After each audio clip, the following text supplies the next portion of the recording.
माननीय जयंतरावांनी आपल्याला सविस्तर पद्धतीने काही गोष्टी सांगितलेल्या आहेत. काल आम्ही केंद्रीय निवडणूक आयोगाचे सीओ त्यांना आम्ही भेटलो. आज राज्य निवडणूक आयोगाला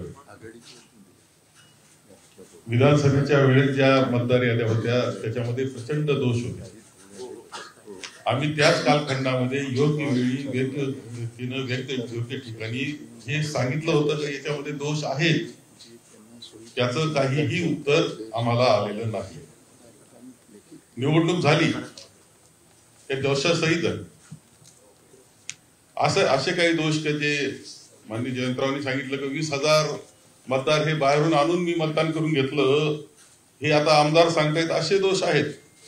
काहींचे नाव वगळले गेले, काहींचे परत परत नाव ते दिसत आहेत, पण ते चुकीचे आहेत. एका घराच्या नावावर अनेक आहेत. माझं एखादं कॉलेज आहे किंवा माझं कॉलेजचं हॉस्टेल आहे, त्या कॉलेजचे बाहेरून राज्यातून आलेले देशातून आलेले मुलं सुद्धा माझे मतदार, असं होणार असलं निवडणूक आयोग ते मान्य करून घेणार असेल आणि ते बी शेवटच्या क्षणापर्यंत आणि ही तक्रार करूनच त्याची दखल नाही अशी अवस्था. या असे अनेक घोटाळे घेऊन ही मतदार यादी विधानसभेची होती. आता ती खरं जे विधानसभेची निवडणूक झाल्यानंतर 1 जुलैला तुम्ही आता या राज्य आयोगाला दिलेली, त्या अगोदर कोणतंही पुनर्विलोकन जे असतं ते 6-7 महिन्यामध्ये करण्यात आलेलं नाही. कोणत्या दुरुस्त्या करण्यात आलेल्या नाही.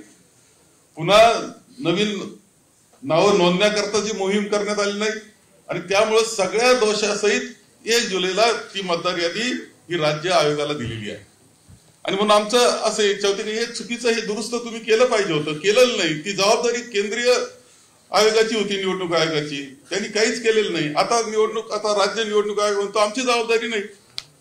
आता ह्या घोळामध्ये तशी त्या दोषी असलेली पूर्णपणे यादी ही मतदानाला जाणार आहे, निवडणुकीला सामोरं जाणार आहे. ही काही निकोप निवडणूक आहे असं मानण्याचं कारण नाही. यामुळे हे खरं आहे की माननीय राहुलजी गांधी यांनी हे विषय देश पातळीला घेतलेले आहेत. त्याच्यात महाराष्ट्राचा उल्लेख त्यांनी केलेला आहे आणि त्या मांडत असताना जो मुद्दा माननीय जयंतरावांनी मांडला की हे कुणीतरी दुसरे ज्यांचे पासवर्ड दुसरीकडे दिलेले आहेत ते हे सगळं हँडल करतायत ऑनलाईन पद्धतीनं, असं सुद्धा दिसतंय. हे पुराव्यासह माननीय राहुलजींनी दाखवलेलं होतं. ही वस्तुस्थिती, याच्यावर निवडणूक आयोग उत्तर सुद्धा द्यायला तयार नाही अशी अवस्था आहे.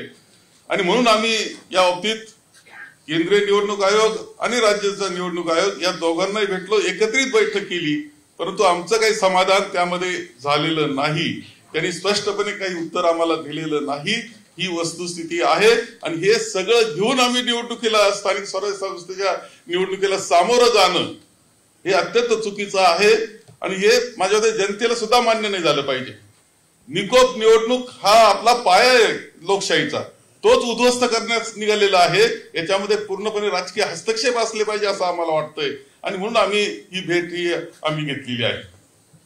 आता isakal.com आहे देशातील नंबर 1 ची मराठी न्यूज वेबसाईट. प्रत्येक अपडेटसाठी isakal.com ला नक्की भेट द्या.